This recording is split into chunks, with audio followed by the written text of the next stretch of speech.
Hello and welcome to Move the Line. It is here. We are in draft season, almost over. Which I don't know about you guys. When it gets to this point, when it's silly season, I almost want it to be over. Joined here, as always, by Connor Allen, Scott Smith, and a great guest today, a gentleman we've had on before.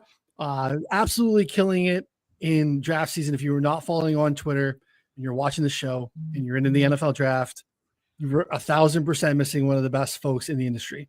At Fantasy Law Guy on Twitter, Nick Oresco, who was grinding this, was doing live stuff. He's got his own stuff on Fantasy Law Guy, his own website. Nick, what's going on, buddy? Welcome back. Appreciate the sentiment here, and thanks for having me on. It's awesome being on this show, especially like the Flag Plant Final Mock Show. I'm really excited to be talking to you guys. I've known Scott a while. We meet up every year, and just Scott's allowed me to kind of network with you guys. And this is one of the shows I listen to basically every week during the draft season. So even from a mocking perspective, intel perspective, and a betting perspective, y'all do it all. Appreciate that. Yeah, I mean, there's people out there, I'll be honest, I mean, we'll toot our horn a little bit. People out there that do a better job at like prospecting, right? It's their thing. Right. They're dynasty fantasy people, or like they get in the weeds on the prospect side. We're trying to win bets and have some accurate mock drafts. So that's really where we're at. We're not going to get in the weeds on, arm length and, maybe we'll get in the weeds a little bit here and there. But in terms of like actual people grinding the draft, I put the four of us up here. Nick's a great addition to what we're doing. We're trying to grind this thoughtfully to win bets. And that's why you're here, hopefully, as well. Hopefully we can get some as well. We obviously have a sticking point, or maybe we can argue where the sticking point is. I think we all feel pretty good. I don't want to speak out of turn and answer for all of you.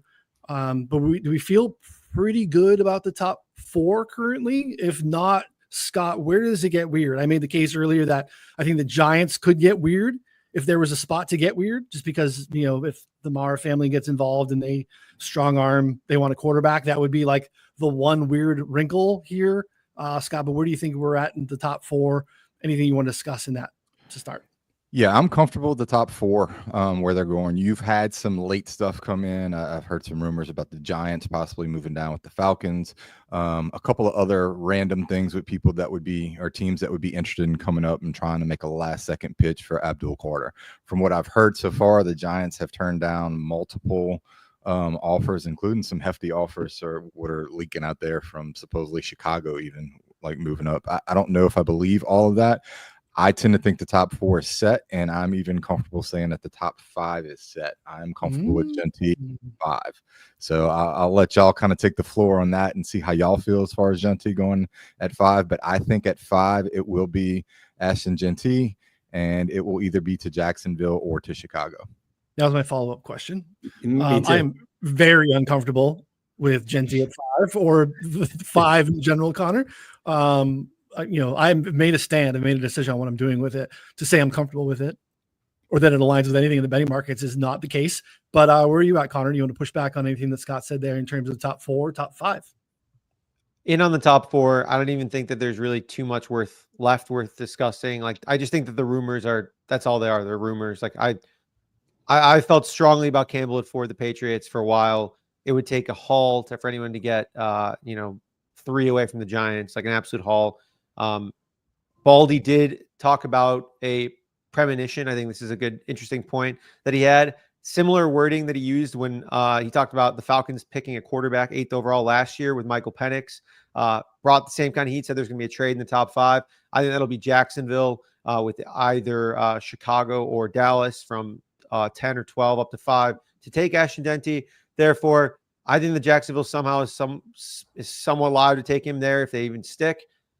I don't know how we got here. I've seen people push back like, oh, the analytics guys don't like Mason Graham. Like, I don't know how the analytics guys could possibly like taking Ashton Genty at 5 either. But we're here, and either this is the best smoke screen ever. Like, everyone in the media is convinced that they're taking Ashton Genty 5, or they're just taking him. So I think I'm kind of there, and I'm just going to probably have him there in my final mock. All right, Mick. Are these guys crazy? Where are we at? Where are you at with the top, I guess, 5 now, which, I stared at the 5th position last night and made 6 mocks with different variations of what's going on at 5, including trades. I don't know. The thing is, from a mocking standpoint, it's probably pretty sharp to mock them there because you have the situation where Chicago can move up to 5. Chicago has been long linked to Genty. Everybody knows that. It's been like one of the things that everyone knows, that if Genty falls to 10 to Chicago, they are going to take him. They set themselves up to do so. I don't think they've made their interests very quiet. They actually tried to trade up for Rome Odunze last year. You mentioned the Penix situation. The Falcons turned them down. They tried to move up one spot there. I'm kind of using that as evidence to suggest that they may just feel like this is their offensive guy. They're trying to surround Caleb Williams. I think that it is more likely than probably 25%, I would say, that Chicago is going to end up with Genty. But in either case, mocking him sliding them at pick 5 is pretty solid, because you could also see Jacksonville doing it as well. Yeah, I mean, some of the same arguments for Genty really come into play with Trevor Lawrence, offensive coach with Jacksonville as well. And I don't know, maybe it is even a play to get the Raiders to move up one spot. But to me, it's probably either Jacksonville or Chicago at 5. You're seeing a lot of sharp mockers, not just mockers, but people inside the industry, big media guys like McShay and Schrager, who are also kind of jumping ship and climbing on board and climbing on board and putting Ashton Genty at 5. Yeah, it definitely feels like the wave has gone there. I haven't locked in yet. I think there's an answer to I said it earlier. I know at least I shared it with Scott and Connor a little bit. I think there's an answer to the offensive weapon and the trenches at pick 5. You're posturing a little bit to try to get someone to trade. I think it's a great move for Jacksonville. This new front office and whatnot. But I think Tyler Warren's the answer to offensive and trench needs. And it's a team that needs pass catchers. It's, I think, an easier sell than Ted McMillan. So, yeah, it could happen if they trade back for sure. I would love to see Genty and the Bears. But, from a betting standpoint, real good for some pretty big numbers on Warren top 5, Warren top 10, I think was a play I made officially for us a couple of days ago. It's a big number to go 5 specifically, or to the Jags specifically, or for the Jags to draft tight end. Which could even be an out if they trade back to 10. 44-1 to go 5th right now. Also, there was like some weird stuff in the offseason about how like the coaching staff listed Brenton Strange as like the 5th target or something like that on the offense. Something like very weird. It was, I don't know. I think that it's very much in play. I don't know. It's I mean, it's 45-1. Are you going to put that in your final mock? Is that where are you committed to that? Yeah. Yeah. Yeah, that's electric. It's also Jacksonville 20 to take a tight end, which gives you the out of if they were to trade back to 10 or whatever that would look like, which is probably better. But like, look, in the mock space, who gives a rip if you're 20th in the mock draft, right? It's it's if you're not first, you're last. You may as well swing for the fences. Connor and I finished pretty poorly last year. There was no repercussions for finishing poorly. I'm very much up for finishing poorly again this year, but the leverage that you get, in a spot where I also think it's just in play, right? Like it's a team that got rid of, they moved on from Evan Ingram. They moved on from Christian Kirk. It is Brian Thomas Jr. and nothing else. It's Parker Washington. They're, Gabe Davis. Like they need Dimey Brown. They need pass catchers. Dimey was a 1-year deal too, I think. So it's like they need some stuff long-term in terms of playmakers. So, I'm not going to, cape up for that too hard, but yeah, monotone, good question. Thoughts on Mason Graham? Feels like he should have some value, no longer being favored 5th. Markets responded a little bit there, Connor, obviously, since that's moved off of the chalk. Yeah. There's just no one talking about it anymore. And like all the reports are like, oh, the Jags are going offense. And so I've had a tough time with that. I don't know, Scott or Nick, if you have any other like notes on that. Cause I haven't bought back. I thought I was going to, and I just can't get there anymore. The one thing that I look at specifically is you've had multiple big name media guys come out and say Mason Graham isn't the pick at 5. And what they're not saying is that he's not the pick for the Jaguars. It's just that he's not the pick at 5.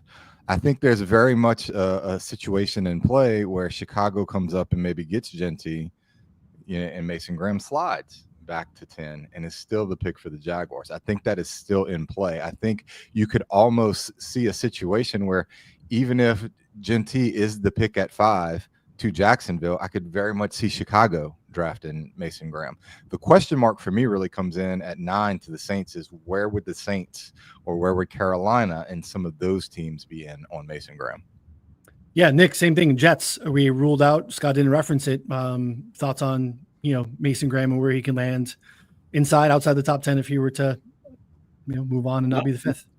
I think he's in play at 7. It's not my first choice there because my instinct, the best argument I've seen for Mason Graham at 7 is that Aaron Glenn, defensive guy, wants to set the culture there. And I have seen some reports out there from some pretty credible sources that Aaron Glenn, I believe it was Breer mentioned that Aaron Glenn wants to go defense, but some other people in the organization may want to go offense with that pick, whether it's Kelvin Banks, whether it's Tyler Warren, whether it's Armand Mimbu, who was initially chalked there, but now it's kind of seemed to drift in the Kelvin Banks direction, at least in offensive tackle. So you're looking at a range between, and I even think 6 with the Michigan's connection. You're looking at a wide range now, relatively speaking, for Mason Graham, where you're talking, at 6. I think 10 is kind of the sweet spot. I'm also seeing some prominent mockers mock him even to 11, 12, maybe even 13. I think Schrager was all the way down to where is he? Yeah, 13 right there. So, and Schrager is always pretty plugged in. Tough situation for Graham because he's had a quiet draft season. A lot of it was by choice. And now, because he's had such a quiet pre-draft process, a lot of people are struggling to link him specifically to teams, even though a team like Scott suggested, like Carolina, the Saints, and Chicago may have like a need. You've never seen Graham linked specifically to those teams throughout the process. So he's tough to slot. Yeah, it's a tricky one. Scott, are you out on Graham? Are you out on Graham to the Jets, Scott? Is that not an option?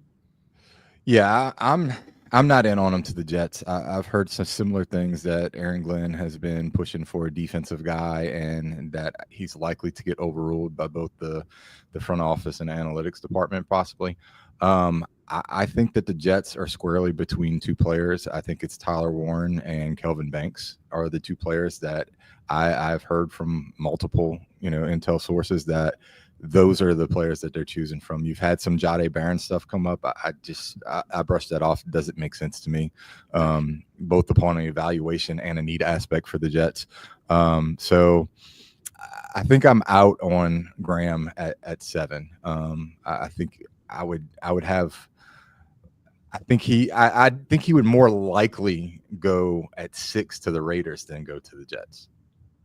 Yeah, Tony Pauline brought up interesting point about Christian Wilkins' injury, and like they're unsure about that because I think initially I'd crossed him off like entirely from the Raiders board because I mean they need 6 other things other than front 7, and so like that just wouldn't make sense to keep I think at a certain point there's like some positivity towards like strengthening your strengths, but I don't think in that situation there. So and then another follow up from Gus Gottfried, which is honestly a really tough question. He said, I have a large position on Gentee fifth at 8-1. Is there a smart way to hedge that?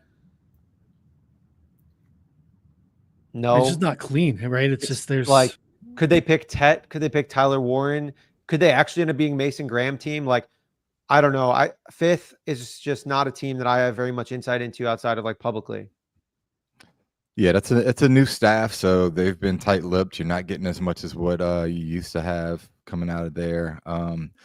Really, if it's not Gentee at 5, you have to have something happen with those first 3 to 4 picks change. And I'm talking something where the Patriots and the random stuff that you've heard, I don't see it happening. I just think if your position is there and without knowing how much exactly you played, I think that's the line in the sand that you drew and decided to stand on. Yeah, but we've heard from even today, Mike Reese, Pats are very open to moving off of 4. Phone's not ringing, which makes a ton of sense, right? It's the highest place to get up to, and what are you moving up to, right? No one's, Will Campbell could very much be there, way later for them, right? Which is I understand why New England would want to, move down, but like I said, phone's not ringing. Pats are sitting at 4. And that seems to be a lock. Okay, you guys seem a little bit more clear on what I think is such a trickle down effect for the rest of the draft, right? There's these pillars, and this kind of speaks to what I think we were talking about before we even hit record, is the variance of the nature, right? Nick right behind him has VR's lovely draft sheet up behind him, and shout out to VR. Find him on Twitter at Vegas Refunds. It's a little less worth its weight today than it has been over the last couple of months, but still worthwhile to checking out. And the range of where some of these guys are going is just really wild. The amount of guys that are getting mocked into first rounds and the amount of guys that have a range, meaning we're seeing them mocked from 8 to 30, is wild to me, more so than any other year. It just feels like, you have offensive linemen, edge rushers, interior defensive linemen as being real strong and deep. But these teams we're finding out in terms of where they have these guys ranked on their own personal big boards is very different. And that can lead itself to being someone that could go super duper early, depending on where that team is, and then really late. And the difference between the player is pretty flat just in terms of prospect evaluations. These guys seem to be a little bit more clear on 5. I don't understand it, but they are. And then 6 becomes a little bit of like, okay, can that be Banks or Membu? We're getting conflicting source reports that we could have some conflict there, which makes it really challenging.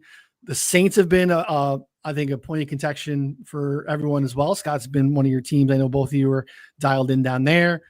The market was inefficient because there was obvious movement with the Derek Carr news that quarterback was going to be where they were going.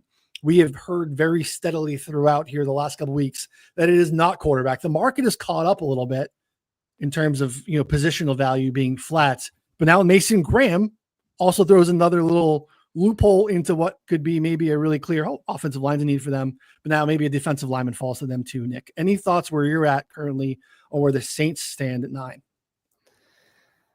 My instinct was I had that same exact question. My instinct is to actually believe that the Saints are in on Mason Graham, despite taking, defensive tackle 2 years ago.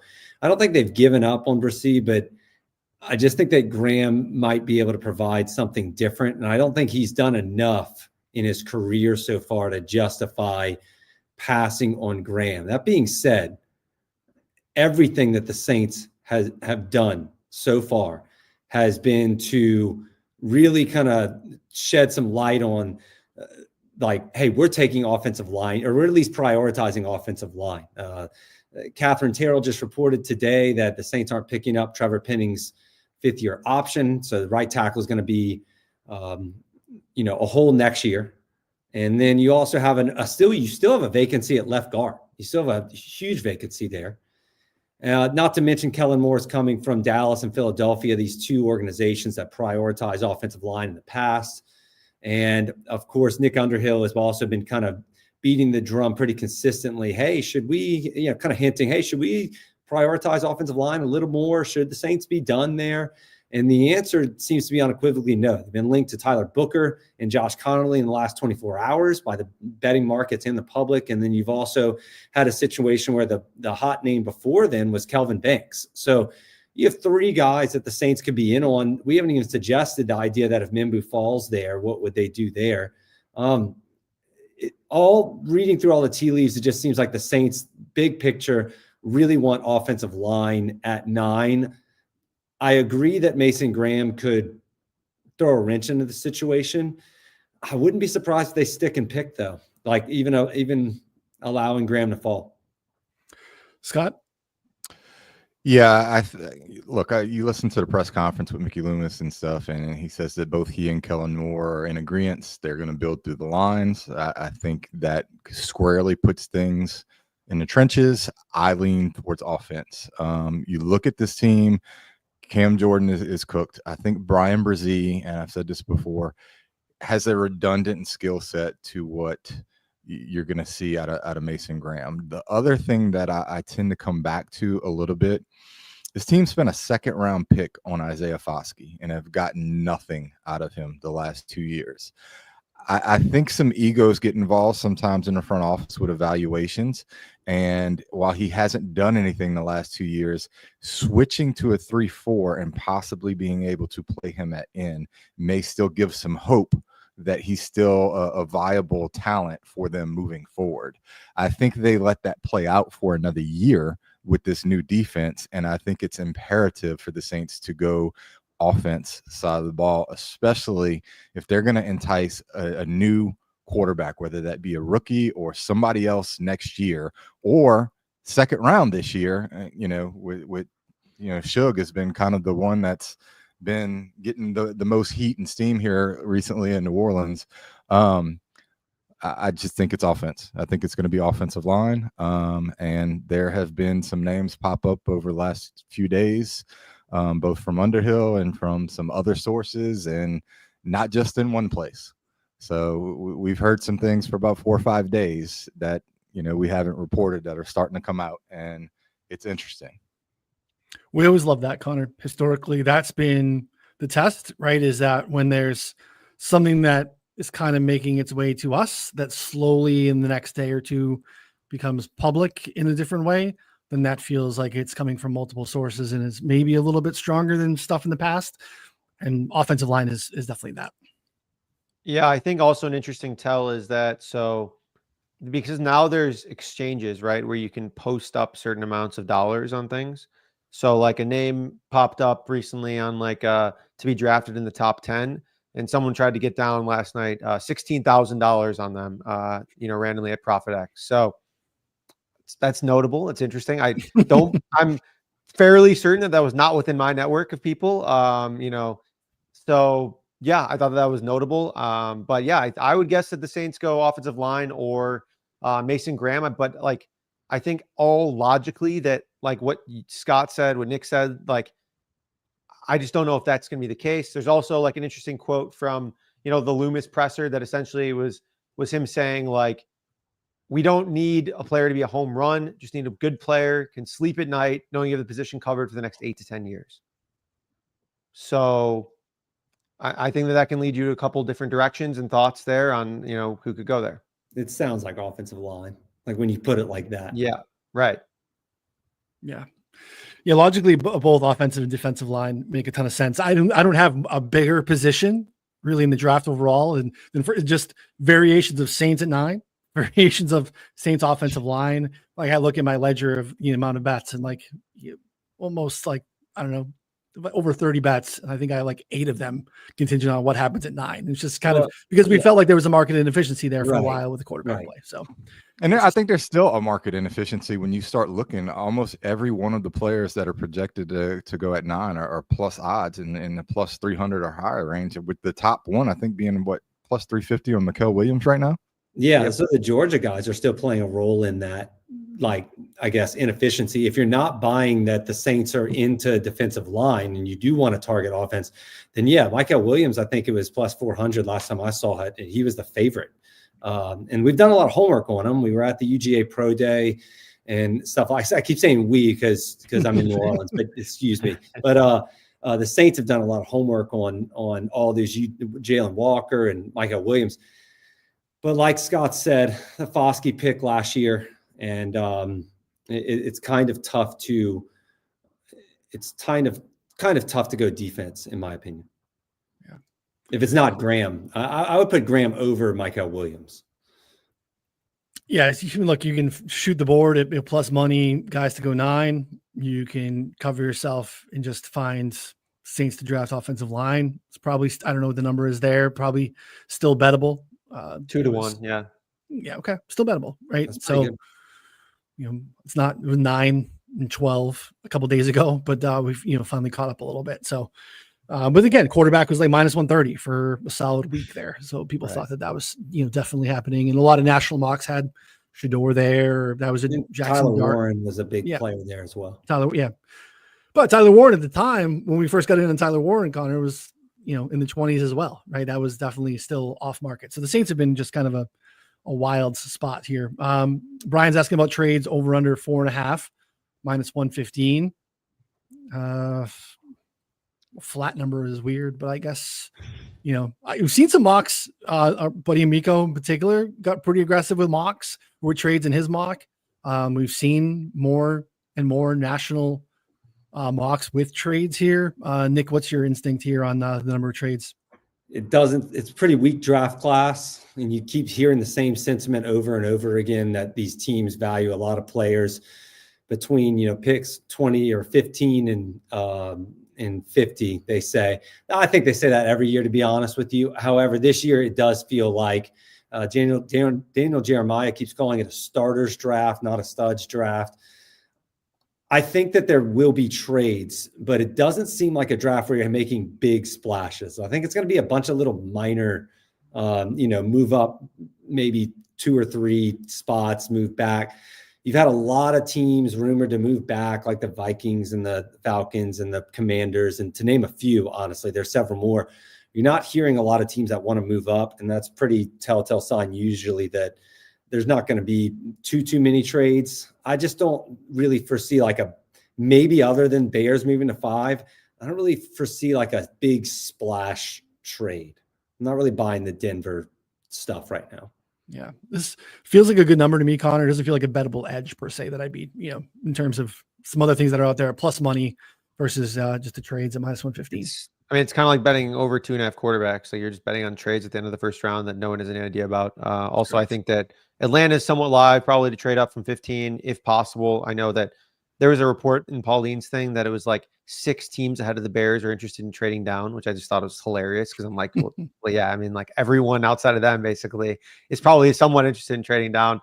So I just thought that was funny because like everyone wants to trade down and no one wants to trade up. So I think gun to head, probably lean under on the trades, but yeah, there could be a lot of like 2 to 3 pick swaps that are like inconsequential. And there was also reports saying the teams are like offering 70 cents on the dollar basically to trade down because they know that like it's dire. So yeah, I don't expect a ton of trades, to be honest. Let me say this.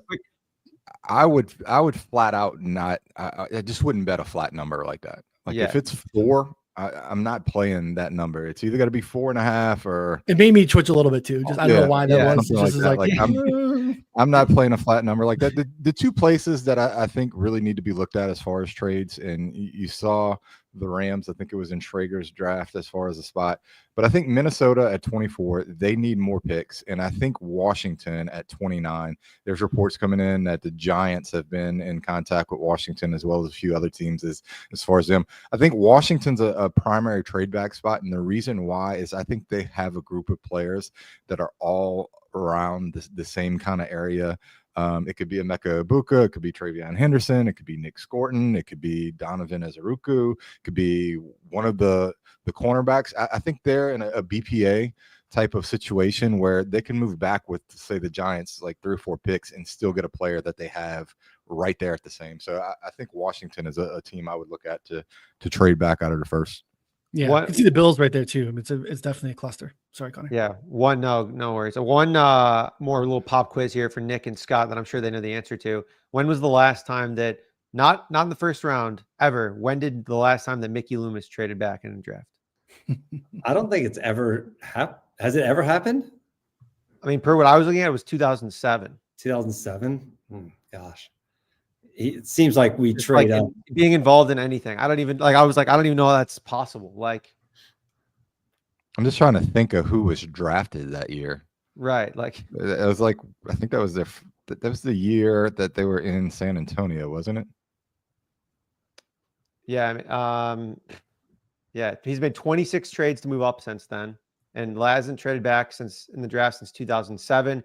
That's kind of the thing too, is like, we've heard the whole, like, Saints want to trade back. Like, you're telling me that the guy who's never traded back in his entire career is going to take 70 cents on the dollar to trade back and then not get the guy that he wants? Like, I just find that very hard to believe. No, he's way more willing to mortgage the future to move up. Yeah, exactly. That guy keeping his job I'm not saying he's done a poor job. I'm just saying, like, keep turning stuff over. That salary cap situation, it's absolutely wild. Poor Scott here. Bet my kid's college fund on Egbuka over 26.5. Should I tell my kids college is overrated, or am I okay because Egbuka is a classic good at everything, great at nothing prospect? So look, I mean, Nick's not the right guy to chime in. He's got all the degrees on the wall behind it, but look, I can tell you, it just I have kids though. I mean, look, Scott, trade school's not bad. Just save yourself a ton of money. No, I don't know. I mean, obviously I think there's an out at 25, but I know, 28.5. We know smart people that are banging over 28.5, 29.5. He's definitely, I think, in that range. So Scott, do you have any leans on Scott's children's future? I think there's 3 outs for Egbuka before that number. I think Seattle has an outside shot at being an out. Love to watch that offense. I think you have Houston as an out, Mhm. and I think the Packers would be the other out. Those are the three teams that I would look at. But the one thing, look, Ibuka's been one of those players that a lot of people have not had in their mock drafts, and he's been getting steam in more and more mock drafts as you go there. And a lot of it has to do with the interview process. They think he's a solid player from both personal level and his skill level. So I tend to think he's going to end up finding a way. I just don't know if it's going to be before that 26. I think the most likely out before that 26 would be Houston. So yeah, Houston's still solidly plus money because everyone thinks they're taking an offensive lineman. So you like the Texans to take a receiver. I think that could be in play there too. Seen more Denver receiver stuff today than I was expecting. I still don't buy that based off of Sean Payton's multiple interviews here, but I don't know where you're at, Scott. Also, Charlie, appreciate your generosity. Hot take, he thinks Ibuka is in play 22 with the Chargers. Like, this is the problem with the Chargers, the problem with the Seahawks, the problem with the Packers, even in my opinion, is pretty much their best receivers are slot receivers. What in the world is Seattle going to do if they take Ibuka and they have 3 slots? What are they, like? It's just going to be, you have JSN, Cooper Kupp, and you're going to have to go 5 wide so you can fit these other guys, close to the line just to have them fit on the inside. So yeah, I don't know. Nick, any thoughts there? Next to nothing along the defensive line, like past this year. So, and then you have 2 players that are squarely in Harbaugh's wheelhouse, both from Michigan, and Loveland and Kenneth Grant. So, Ibuka, while in consideration, would not be either the top 2 choices there for Chargers at 22, in my opinion. Yeah, Lamakaaki too. Have you seen the quote Harbaugh about Kenneth Grant? A gift from the football gods. Yeah, like, this guy fucking gets it. Nick, what do you got for us? I would add Will Johnson might be available for the Chargers as well. Yeah, I'm not sure how Harbaugh perceives that, but I would throw him into the mix now that we're seeing the fall being more substantial than we may have projected a couple of days ago. A lot of people knew throughout the process he was going to fall, but I think there are going to be a lot of mocks that have him available for the Chargers, at least at 22. I have also heard, I forgot the user's name, I have heard that the Chargers have shown a little bit of interest in Ibuka. I think it's a matter, to answer your question, Ryan, I think it's a matter, and to echo Scott, they like his personality so much that they just want to get him in the building and just kind of see what works. They think he's going to be a good leader. He's someone who's shined throughout the process with interviews and everything. He's really tough to slot. I've tweeted about this ad nauseum, honestly, because I don't know there are a couple outs. I think Houston's the most logical one, especially if those offensive linemen go early, because I think Houston's really, really probably in on Zabel and Connerly and Booker they need leadership as well there. If they're all gone, which many are projecting to be, then yeah, Ibuka could land there. Seattle was mentioned as a trade back candidate. If they trade back, and especially if they miss out on Zabel, I would be looking at Ibuka there, despite the redundancy of the fit with JSN and Kupp that you mentioned. Seattle, Rob Statton's been on one about saying that they're going to draft a good personality there, high character player, and Ibuka's kind of the top of the list there. And then the Commanders are another team that maybe if they stick and pick, giving Jaden Daniels another weapon, Deebo Samuel's entering a contract year. I believe McLaurin, not that I'm suggesting McLaurin's going to go, but I believe he's also in a contract year as well. So just something to note with the Commanders. Maybe they don't think he's going to be there and he ends up falling there. But yeah, I think the line's pretty sharp at 29, but he is tough to slot in a mock. Honestly, like Houston's probably the most predictable option because it's tough to sit here and you got to really take a stand to mock him at Seattle at 18. You really have to take a stand and do that. Houston's probably the most logical option, but like you mentioned, offensive line should be the favorite there. So he's tough to slot. I wouldn't be shocked if he goes on early on day 2, but I think most mockers are trying to squeeze him in for the personality purposes. Yeah. And Scott mentions too, Houston already has Christian Kirk. They obviously acquired him from Jacksonville. We've at least seen Kirk play on the outside a little bit more than some of these other guys. So, but again, like some of this is conjecture. These teams have a better idea. Connor, what do you got? Yeah, no, I wanted to kick it to this question I've just been staring at here for like a minute or two. Talk to me about Jerry World, Amico. Scott, this one's going to be directed at you. I think you've gotten the Cowboys pick right in like, I don't know, 3 or 4 years in a row, basically. So I think we've talked about it on other shows, but has anything changed? I know you looked at Golden as an option, but lay it on us. What do you got?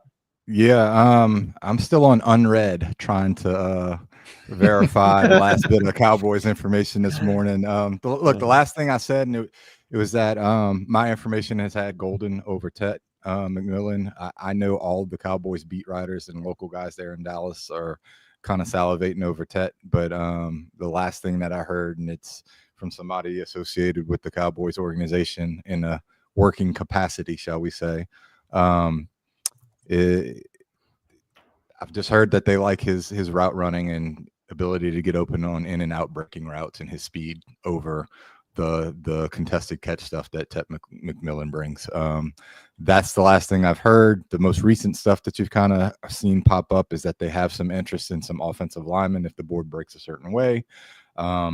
As of right now, I have Matthew Golden slotted in my mock draft, and I know Tony Pauline and some information that he put out today feels the same way as well. So it's at least substantiated by another mainstream media guy as well. That's where I'm at. I'm about 80% that's going to be my final, and the last 20% is holding out for one particular contact to take me off of unread. I don't know what Schrager's hit rate is with Dallas over the years. Did see Tyler Booker mocked to Dallas today, which I think is nothing. Schrager obviously super plugged in, but yeah, still riding with Scott. I played, receiver, first position drafted to Dallas, so I'm hoping, I don't care which one it is, and just give me one of them. I know Amico for his bags, he's trying to make sure that Golden gets over the line here, and just to I want to quench my family's thirst on the tears of the Tet Bulls. Prayers up. Feels like a sub comment because I guess definitely in this group I am the Tet Bull of the group for sure. But hey, again, I'm not cheering against Amico. I've told him separately. One thing I will win money. One thing I will jump in on Dallas is that there's questions as to whether or not if Golden and Tet are both on the board, who's the guy? And that's the question. But I think the other thing that makes a lot more sense with Golden ending up is if Tet goes before. I think Golden has a narrower range with how these teams view him, whereas Tet's is some teams have him high and some teams have him low. I don't think there's that much in between. And so I think Tet has a possibility of being the first wide receiver off the board. And that would definitely push, in my opinion, Golden to Dallas. But as of right now, even with Tet being on the board, I tend to lean towards Golden. Yeah, from a mocking strategy standpoint, I agree. I think that if you know that Golden, we don't know anything, but if we're pretty certain that there are no Golden teams prior to Dallas, and you're not as certain that there aren't McMillan teams, then I do think it's pretty prudent to, as a tiebreaker at least, strategically, I think it's pretty prudent to mock Golden to Dallas there. Yeah. This is a separate conversation and discussion. This is why one mocking system in grading is significantly better, in my opinion, than another. Without getting, this is again inside baseball, not a great listen for people, but being directionally correct should get you some points in a different way than that. So again, we've talked about that. Comment here from Jacob. Tampa first draft position thoughts. Campbell has been linked there. Obviously, there's some questions with the shoulder. Pushing him lower. Part of it has been football takey. Part of it is also just, looking at the roster and the depth chart. It's a great football player with a team that loves to, first of all, has a need at linebacker and absolutely loves to blitz their linebackers. We're talking about a converted edge rusher to off-ball linebacker who's been awesome at both, right? This is a 5-star recruit off the edge from IMG Academy who transitioned very successfully to off-ball linebacker. His shoulder's going to be okay. Smart team should take him. I've been of the thought that Arizona and Tampa are home run spots for him. I understand there are concerns that front offices might have now with the labrum here. Nick, any thoughts that you have specifically on Campbell and what you're looking to do with him with Tampa Bay, or anything you want to take here? I've had a mock to Tampa Bay for about a month, but I've just pivoted off that. For all the reasons you stated, I think he's such a great fit in Tampa. And part of me says that I should stand pat, because having Levante David there is a real luxury that Tampa Bay has, and they could maybe kind of sit and wait on that injury to heal. Levante Davis probably entering the last year of his career, probably, not to mention his contract. But so maybe he could learn under Levante David to kind of be like a year. But the Bucs are really trying to contend right now. I'm probably going to pivot off it with the news, kind of confirming that he's going to drop lower than, or that teams are very concerned about medicals. My instinct right now is to keep him in round 1, but probably closer to that Commanders Ravens section toward the end of the round, as opposed to 19 with the Bucs. I think the Bucs are kind of his ceiling now, and his floor is, unfortunately, it's probably round 2. Arizona fans, if you dig around a little bit, Connor, have PTSD, as I mentioned yesterday. I've heard the Falcons like him. I want to add that. I've heard the Falcons like him in a trade down situation, but not at 15. They should. He's really, really, really good. Anyway, Servassier Dennis right now, again, real person, slotted to be the second linebacker for a team that uses 2 linebackers on almost 100% of the snaps. And last year they were rotating multiple guys because they had issues in coverage with the second linebacker. And Levante David, very much in the twilight of his career across the board. So thoughts on Tampa first position or anything around Campbell here, Connor? Yeah, I thought you just like mush mouthed 3 words together when you said that guy's name. I didn't think that was like. I made you look it up. Remember last season? It's a real person. Yeah, that's so good. So right now we're looking at the odds of Tampa is like minus or plus 155 D line edge, plus 190 linebacker. Then he's like corner, O-line, etc. I'm gonna have him probably picking Donovan E and Campbell falling a little bit. I agreed at first. Like, I think that the injury is probably not going to be a big deal in the long term. Now that there's rumors of him ending up on PUP to start the season, like that's just a tough ask. I think in the top 20. So like, he's probably a good player. I think that's just a tough thing. Like for any team there, I played a good bit of over 18.5 with some juice. I don't know what the current numbers are at right now, but I mean, his only out is Arizona. So, it's like he could still go 19 and you'd still win. So like, I don't see him as an out at 16 or 17, then 15 to trade back. I feel pretty good about the Falcons taking a defensive lineman at 15, laid some juice there on them taking a defensive lineman or edge, which I think is like a virtual certainty barring a trade up for Jalen Walker. So, which I don't think is going to happen. So, it's if you're looking for bridge jumpers, I think that's one of them right there that, can lay some juice on, maybe empty some credit if you got anything left over tomorrow at the buzzer. Scott, I want your thoughts on this, but yeah. And then I want you to expand, and I will go around because this kind of leads to another thing that I wanted to talk about today, which I think is really hard from us. I think for a betting and mocking standpoint is we have a couple of different things at work. One is the injury questions. We have the injury question here with Campbell. We also have some reports on Derek Harmon's injury issues. Didn't miss any games. I'm not quite sure what that is or how teams are concerned about it, but it's a thing. There's medical red flags. Could have been in the physical more so than an injury, right? It could be an irregular heartbeat. Who knows, right? Medical red flags. And then we have the character issues, right? We have these situations where we have a handful of guys, James Pierce, Mike Green. We heard even a little bit of Walter Nolan. And there's certain teams that just will simply cross those guys off and will not consider them. And then you had, McShay yesterday come out and say specifically that Atlanta at 15, Cincy at 17 aren't really concerned with the character issues. They will draft the right guy for them. They're comfortable. They've done their work on that. So a little bit of the Campbell question, and then how are you parsing through the injury and character concerns? Well, I'll jump right into Campbell. Initially, they were saying that they didn't think the labrum was going to be a problem. Now they think the recovery is going to be into late August and possibly put him on the PUP to start the season. So that's one thing. The main issue. His doctor did send teams a letter saying that he'll be fine to go Again, and that's I don't know one if that's thing. like I just took my physical and I weigh 220 pounds type of letter from the doctor, or if that's something completely different. But the other thing deep that cut. has popped up with Campbell from an injury standpoint, and I think it makes, I think it's a very valid concern, is you have teams and you have players that get drafted and get labeled throughout the process as a one contract player. A perfect example of it is Ryan Ramczyk. It was known that he had a degenerative knee. He would have gone much higher in the draft had he not. But you don't want to be a team that gets into a situation where you have a player like Ramczyk who plays well through the first 4 years. You sign him to a contract extension at big money that he's only able to get through 1 year on, and you're like just left holding the bag with a player that you've gotten nothing out of in the last 2 years.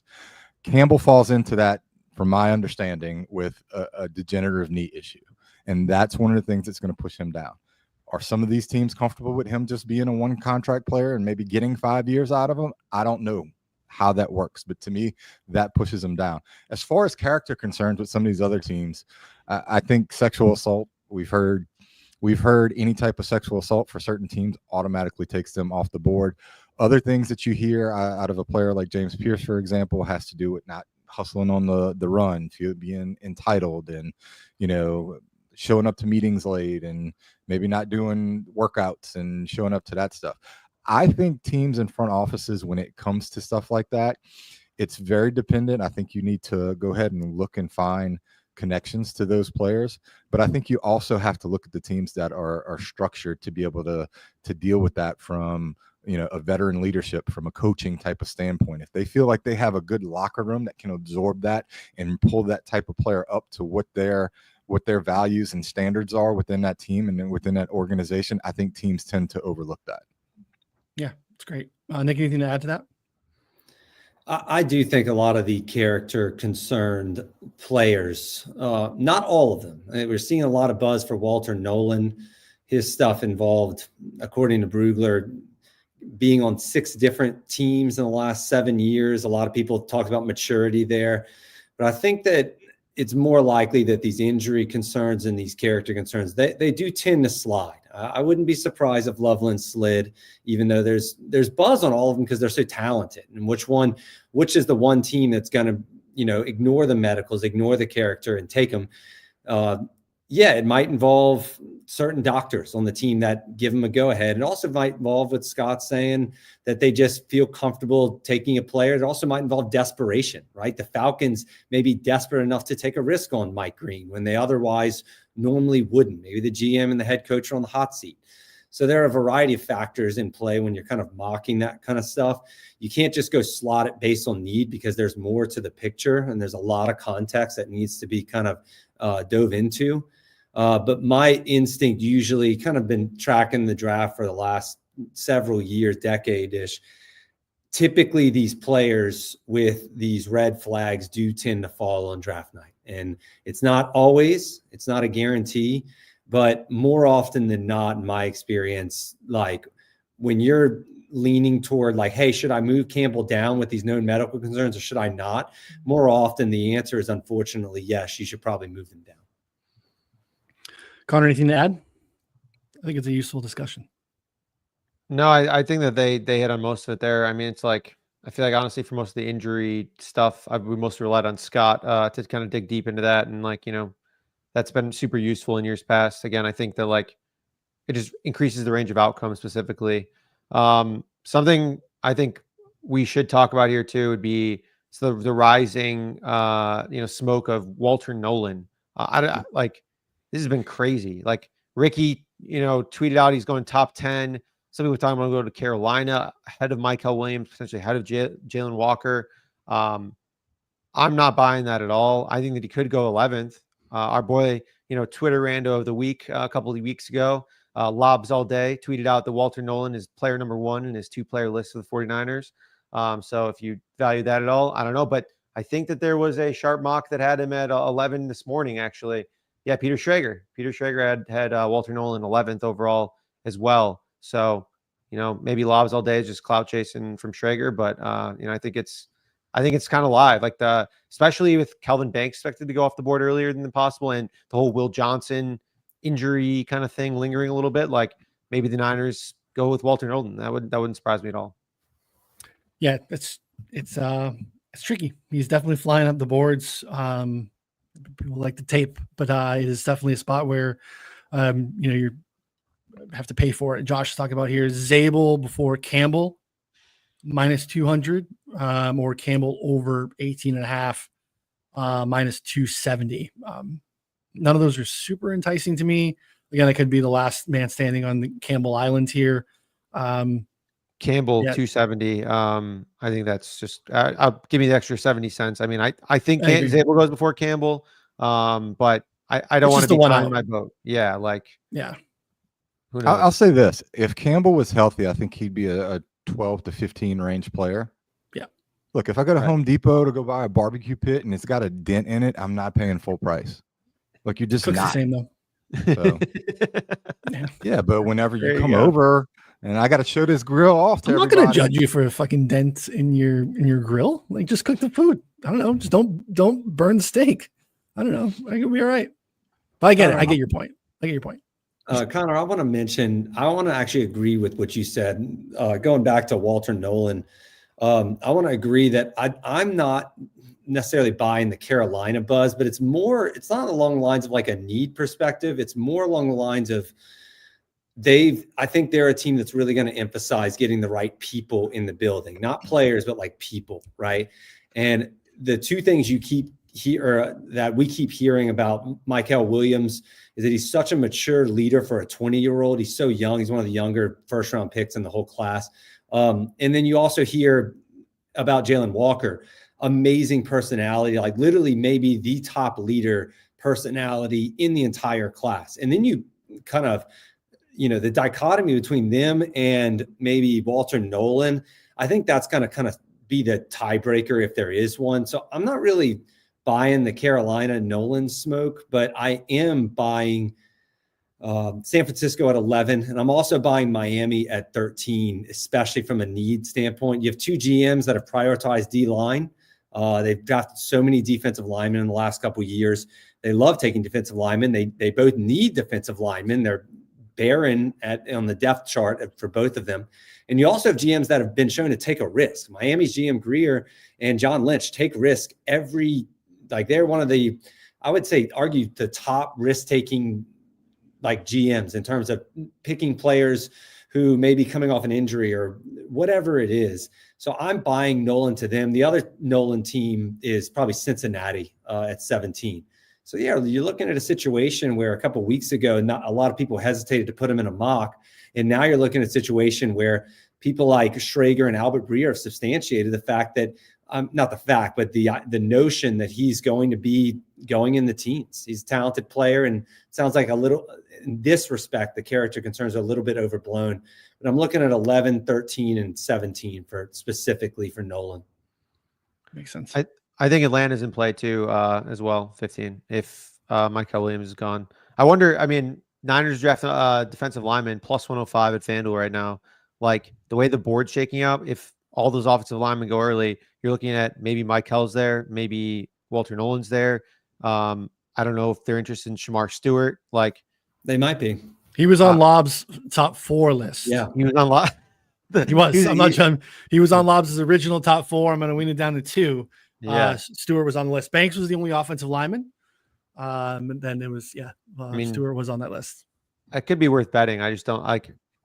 Who else are they going to go with? Like that's what I've kind of struggled with them honestly for a while. Like I don't know. Have any of you finalized your mock yet? And you go in a different direction or no? I haven't either, but just I think that's No, I haven't. I'm about at 14 as far as finalizing. I've gotten through most of those top picks. Chicago's the one that's kind of hanging out for me a little bit, but yeah, I'm sitting here on San Francisco. I started doing it yesterday and made like 6 different variations depending on like 5 and 7, 9 and stuff. And I was like, all right, forget this. I'm just going to wake up tomorrow and, sleep on it a little bit and then make some hard stances. Cause I was like, it's too much uncertainty. I think in the top 10, I don't know if you guys if we want to keep answering questions, did you want to go through any like scenarios real quick on the top, like 10 on like a mock, or are we way past that? Cause I feel like we kind of talked about doing that, but decided not to. I think we're way past it. I think we kind of worked its way out. I didn't realize that I thought we were gonna have to work some scenarios out around 5, and then come on the show and realize I'm the only guy that still has questions at 5.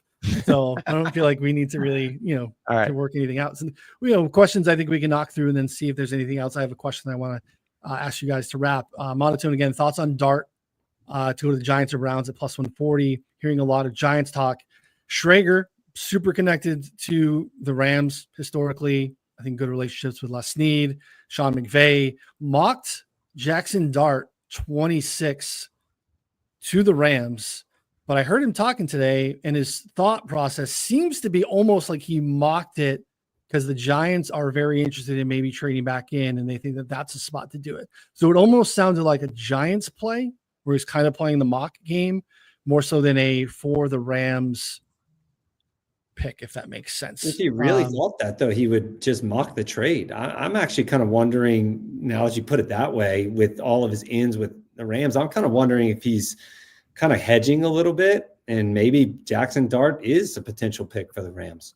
I think it makes a lot of sense, actually. I don't think I'm in the opposite direction of that. I know Schrager's been tuned in with McVay and those guys out there at the Rams, but I have listened to Jordan Rodriguez multiple times this year and in multiple different spots that she's had the opportunity to target a person or player that she thinks is going to be there or go to the Rams. She has been all over Josh Simons, however the hell you want to say his last name.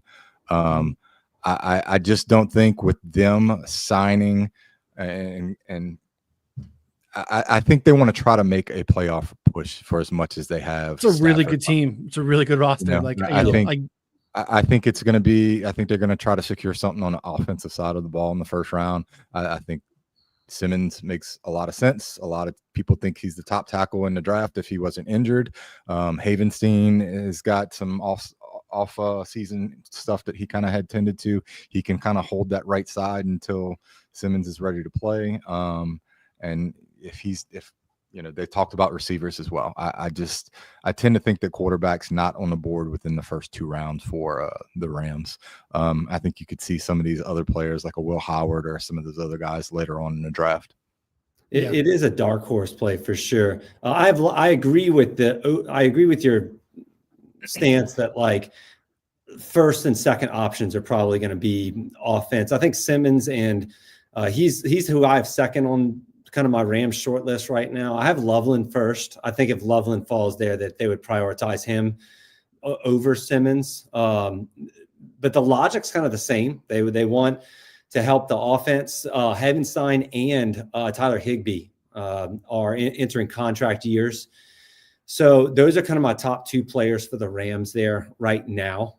But yeah. I still see corner as an option for them.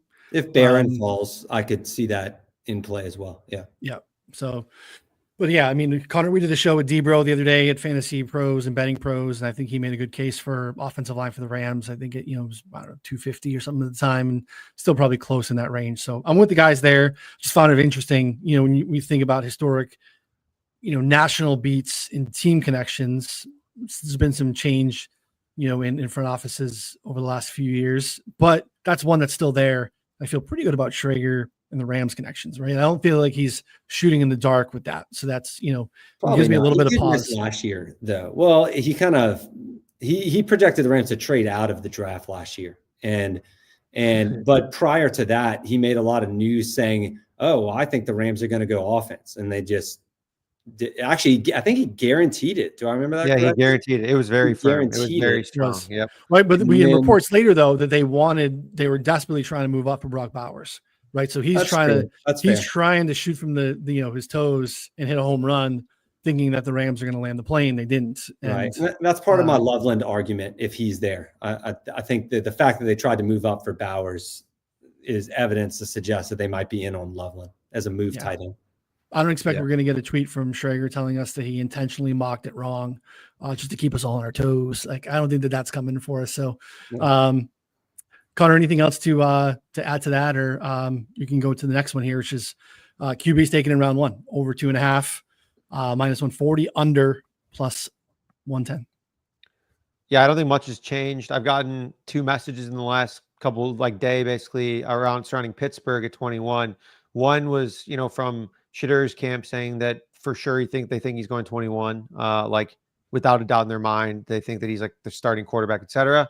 I mean, they said he's also not in play at 3 anymore, which is kind of nice because, that I think when, teams camp or players camps are always just like way too, extra and like confident in going anywhere. So I put a little, grain of salt in that. But, I also got another text from someone connected in Pittsburgh that was like, no shot they're taking Shadur at 21. Like, I don't think like they're doing that. A lot of the old Pittsburgh beats who have been like super accurate and directionally correct have been like blatantly saying it is ridiculous to think that they would take a quarterback. Like that's like they've been going as far as to be like you just like poo-pooing anyone who says that they're taking quarterback at this point. So I don't really know what to do with that. But my point is about the 2.5 offensive or quarterbacks. Like, I lean over, but don't want to be sweating that because you have to be at 2 teams probably trading in or Pittsburgh to take one. Or you need like a team to take the quarterback in the future.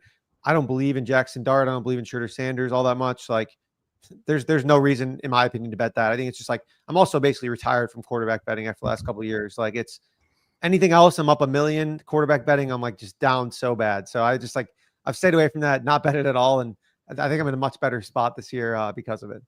Yeah. I think there are some significantly better plus money bets on the board. I understand the appeal of the quarterback bets.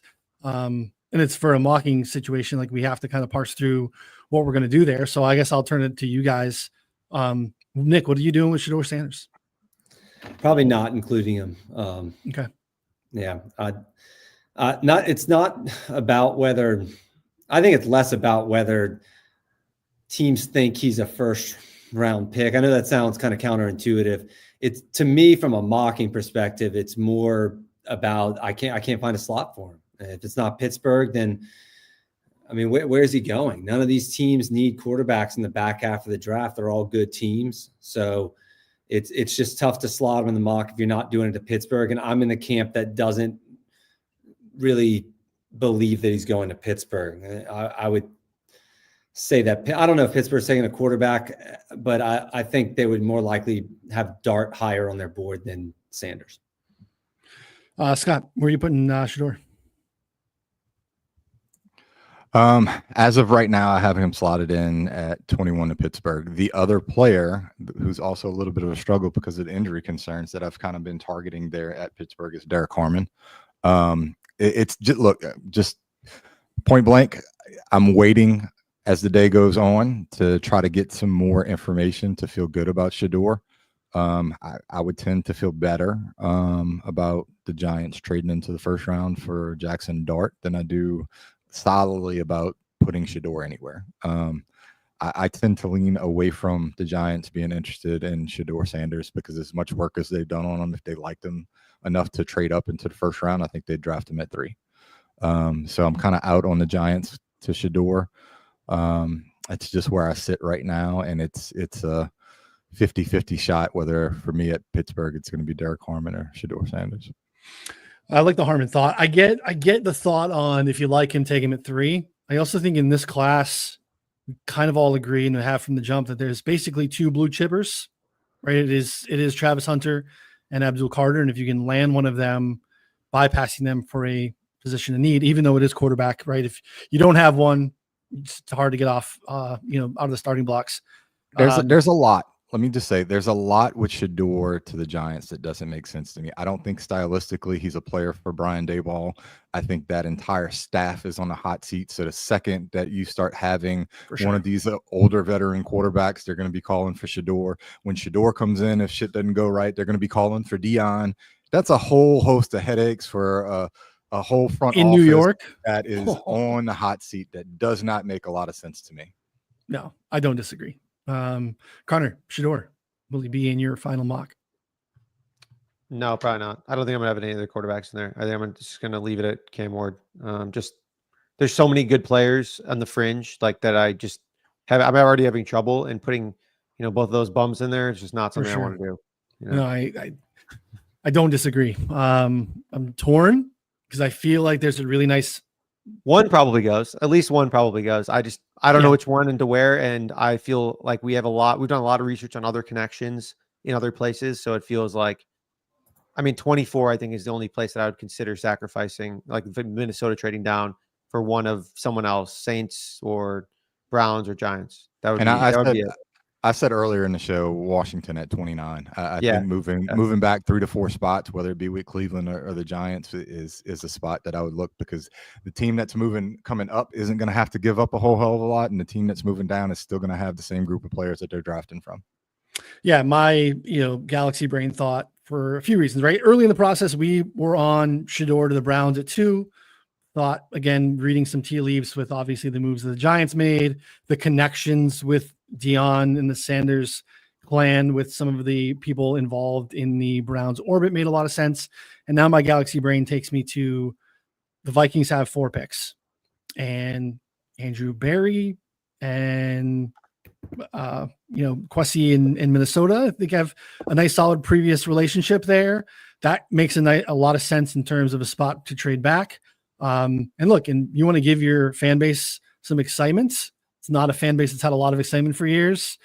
Many of you might not think that Sanders is a guy, but your parents, Shedeur at 24 with Hunter that you took it to sell to your fan base to move on from what's happened to quarterback the last few years. Could be pretty interesting. You definitely win the buzz of the end of the first night. It's the story that everyone's talking about heading into, Friday morning and Thursday night is the Browns, pairing back Shedeur and Travis and what could come of that. So I just think the Vikings are a team that, are a great trade down spot if you're considering that. So hard to pinpoint though. Totally. All right, we'll run through a few more here. Pizza Man, sorry, just tuned in. Saints O-line plus 200. Yes. Yes, agree that we have room there, and that is a bet that we advise making. Miko, Barron steamed a ton under. Not sure I get it, but what do you guys think? I mean, the outs are tricky. Miami's a really good fit. Miami needs a lot of things. So, but I don't know where the outs are necessarily. Connor, any leans on Barron under, or what your thoughts are to this one? Yeah, it's tough. It's a guy that I know Daniel Jeremiah mentioned a couple weeks ago, saying that teams were telling him he's going to be there available in the 20s, even though he's like one of Daniel Jeremiah's favorite players. Now we're seeing him, being mocked a little bit higher. To Miko's point, like the fits are really narrow. We're talking about Miami at 13. I mean, we have some Arizona 16, Arizona at 16. From my understanding, Tampa 19. Yeah, I don't think 16's happening from my understanding. Yeah. So 16 doesn't make sense just in terms of the roster. So 17 and a half is what the number is right now. Yeah, right. So, I mean, would he go? I mean, the Bengals. I think I'm currently mocking him to Miami at 13. Just same. But there's not a lot really of narrow out. But that's Correct. very live, right? Like it's 1,000%. Yeah, I would go with the over. Yeah, I mean, because it's come down a lot. Like I think you have to massive think plus money on 18 and a half, and like I think it's even at 17 and a half. You had a lot of information. I don't want to call it even information, but the rumors of him to the Jets, I think, is what steamed the line 3 Agreed. points. And I just don't buy that rumor. So like you're paying, I mean, that's 3 spots is a lot for Barron. Yeah. Yeah. Also, I think worth noting there, for all the live listeners, you're getting a nice little bump here. FanDuel dropped exactas on position. So top 4 quarterbacks, top 4 running backs, and top 4 wide receivers taken. In this year specifically, there is a lot of uncertainty and volatility with some of those. So take some long shots. I mean, I don't have time to look through 70 of them right now while we're on air, but if any good ones stand out, definitely, pop them in the chat or feel free to hit us up in the Discord, because I think that there's some massive opportunities there. I went and looked for Barron. I promise I was, sticking with the show script here, and I stumbled into draft exactas. When I see that button, it's like, you can't not click it, right? Like you have to see what's in there. Yeah. Yeah. For sure. They put the little parlay builder up the other day. I'm like, what do we got in here? Yep. And, there's another one that's really hard. Shamir Stewart over 15 and a half. Jacob, I don't know what the juice is on that. I'm guessing it's nothing in the over-under market at this point is flat. Tricky, right? Shorts and t-shirt all-star. Not a lot of production, but won the combine. Basically you're talking about Is he the go-to for the Falcons? The outs ahead of him. Again, I don't think he's on the Falcons short list. Notable again, he was on the Lobs list for minus 122. He was on the apparently in consideration for the Niners. We'll see what happens there. Scott, you're shaking your head. No, I think you like the over.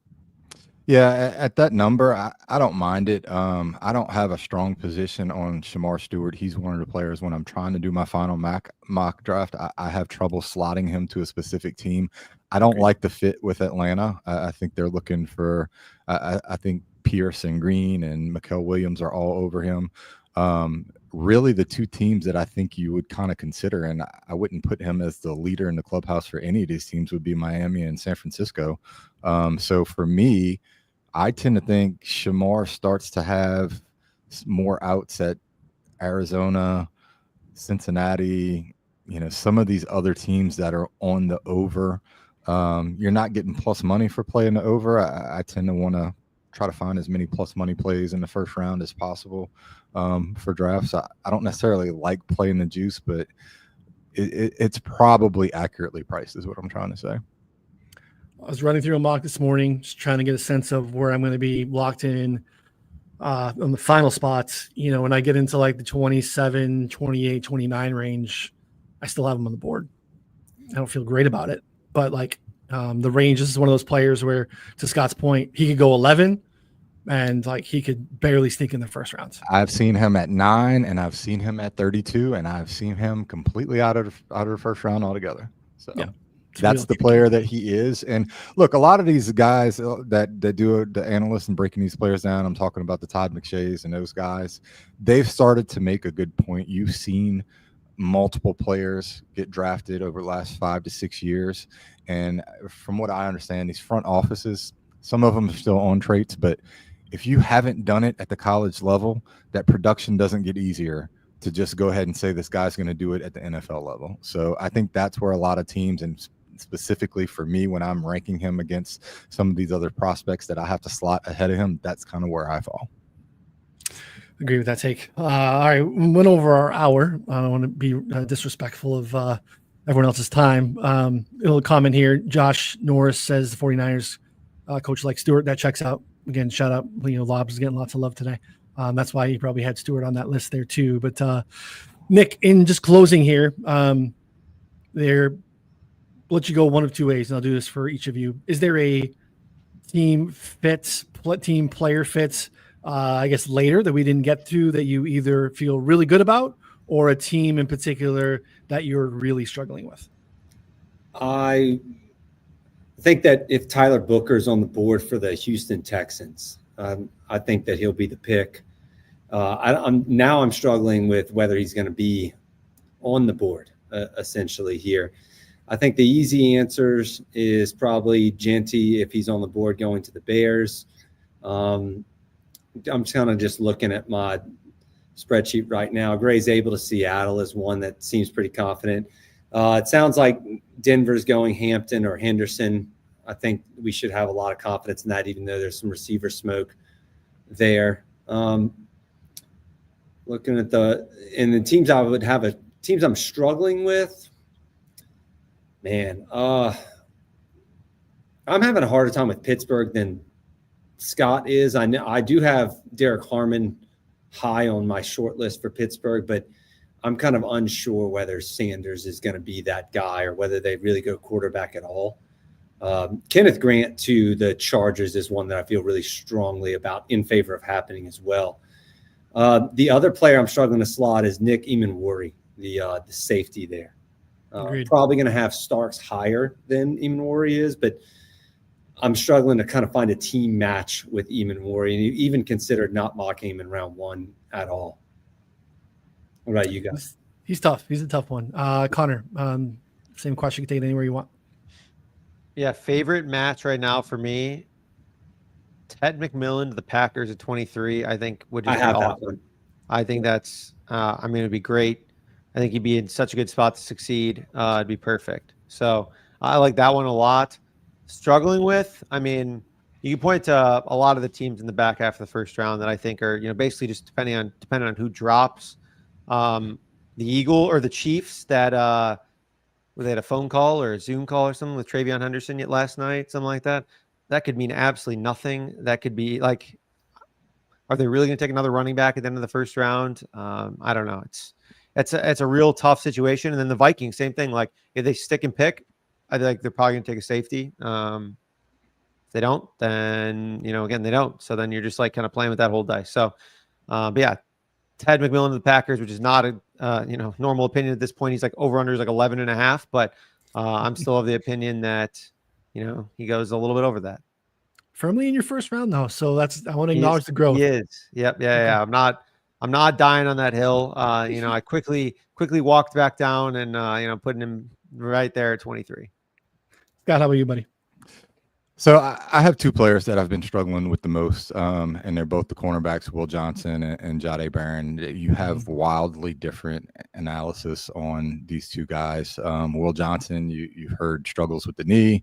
That might be a concern, not running the 40 time.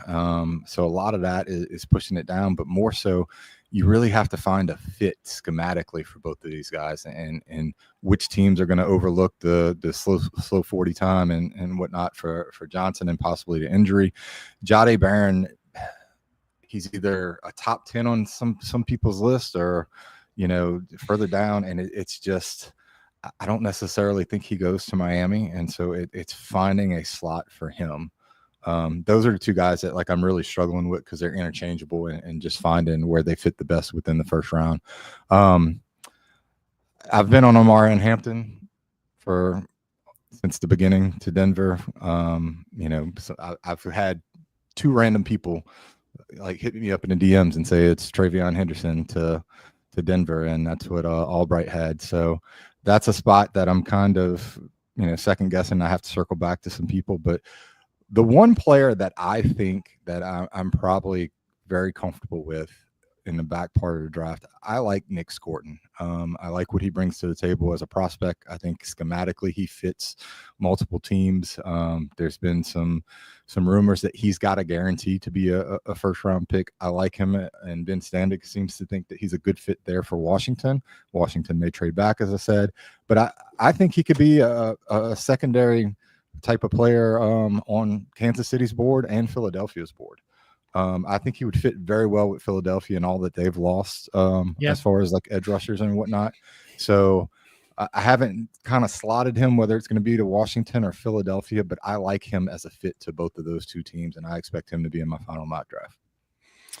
Yeah, he's one that's don't have a home for him yet, but I kind of agree with you with some of those back half teams that definitely could use an edge rusher. So it's tricky. It's tough sledding out here. I mean, the Steelers, if they don't go Harmon, or if you saw, I think to your point, the Henderson spot to Denver, I mean, Hampton to Pittsburgh gets real interesting as well. Again, then all of a sudden, interior defensive line, which made a lot of sense, gets a little bit trickier because I feel like they would maybe be more Hampton than they would be for Henderson. So, again, it's going to be a really interesting one. So again, if you're looking to kind of dabble and get into some bets that you haven't made yet, you think there are wise plus money opportunities to lean into the variance still in terms of, going against what seems to be perception or locked in, especially when you get towards the back half of the draft where it's really hard for these teams to get an understanding of actually what's going to be there. I think I've mocked the entire time, and I think the Ravens would trip over themselves if Malachi Starks is there for them. I'm worried that he won't be, but I feel really good that that's, the pick. They're not an Amenwari team. We've talked about you could get Ravens to take a safety at 6-1, but it's literally a single out and you got to wait 26 picks to get there. So it's really a tough sweat, but from a mocking standpoint, Starks there makes a ton of sense. And I think that we've heard some stuff from them that they would absolutely love that pick. So there's going to be some good players left out of the first round mocking wise. As we said at the top, we've seen 45 plus guys landing in the first round here in the last week and a half or two. Or so these back half guys that you thought were first round picks for sure going to be available. Pick 41, pick 42. It's kind of an interesting spot. So, all right. Anything else for the people before we wrap? We're coming back tomorrow, so we can have some more time to talk. But mock draft homework pencils down tonight, so it's an important one. All right. Yeah, they'll be in and. look, there's still going to be information to come. So look, we have all our Twitter handles on here. So look for tweets and stuff coming out, and it's going to be a fun one. Mocks will be done, but bets can continue. So Nick, appreciate your time again. At Fantasy Law Guy on Twitter. Tell people where they can. Otherwise, where else they can find you and all your stuff. That's it. At Fantasy Law Guy on Twitter and fantasylawguy.com. Yeah, Nick's Hey, got look- great content up there. So people And should look, be. I'll say this: he's got all of his law degrees hanging up in the back. I want to see that draft grinder degree hanging up next time we talk. Yeah, much deserved. Been enjoying your stuff. The live streams, the threads again, like aggregating content that we can all parse through quickly. People definitely, again, if you've made it through an hour and 20 minutes of this is content that you like. Nick deserves your follow on Twitter. Thanks, So check him guys. out at Fantasy Law Guy. We'll be back again tomorrow. I'm not sure what time yet, but again, move the line wherever you listen to the podcast. 4for4 Bets on the YouTube channel. Subscribe so you don't miss the show. After the draft ends, we're going to get right into actual football talk. So, win totals, divisional stuff, all that different stuff too. Scott, did you have something else? Matt Miller just released his mock draft. Walter Nolan at 8 to Carolina. Mm-hmm. Matt Great. Miller's not my favorite guy, so yeah, Okay. whatever. I'll But let you know, Connor say that one. yeah, and that was kind, to be honest. That was kind. But on that note, see you guys later. On that note, for Nick, Scott, Connor, I'm Ryan. We'll see you all next time. Thanks, everybody.